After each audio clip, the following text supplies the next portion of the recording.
Indonesia का एक ऐसा गांव जो दुनिया की भीड़ से दूर बसा एक पारंपरिक गांव है। इसकी प्राकृतिक सुंदरता को शब्दों में बयां कर पाना मुश्किल सा है कि ये वेरा गांव समुद्र तल से बाहर 100 मीटर की ऊंचाई पर बसा हुआ है और दुनिया में ऐसी कम ही जगह है जो इतनी ज्यादा ऊंचाई पर बसाई गई है।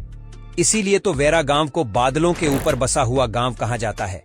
इंडोनेशिया कई द्वीपों से मिलकर बना देश है और उन्हीं में से एक द्वीपों की श्रृंखला है फ्लोर्स आइलैंड, जो तिलगारा द्वीप समूह में आता है।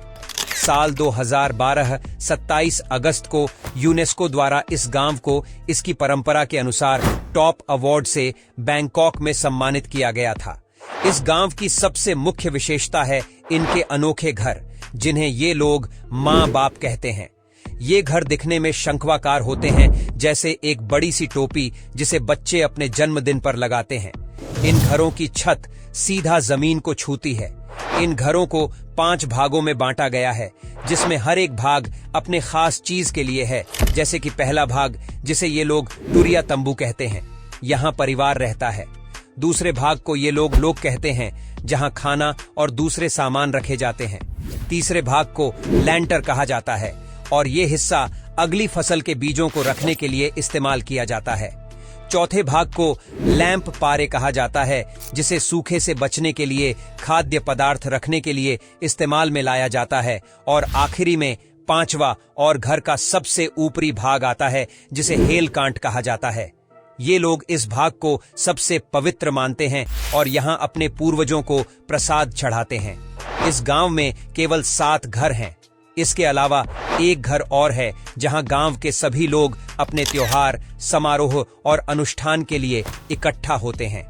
कैथोलिक धर्म को मानने वाले लोग यहां रहते हैं, लेकिन कुछ परिवार पुराने मान्यताओं को भी अपनाते हैं। इस 8वें घर में ऐतिहासिक ढोल रखे गए हैं, जो सैकड़ों साल पुराने हैं।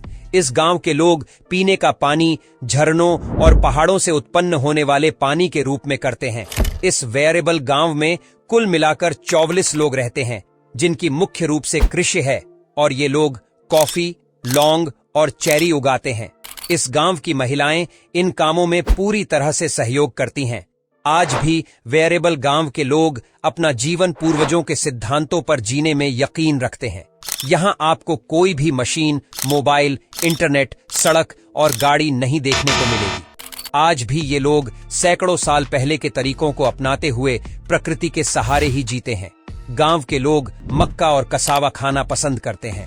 हाल के कुछ सालों में जब बाहरी लोगों ने इस गांव के बारे में जाना, तो वो यहाँ टूरिस्ट बनकर आए और कुछ दिन रहने के बाद उनका कहना था कि इससे पहले कभी भी ऐसा उन्होंने अनुभव महसूस नहीं किया।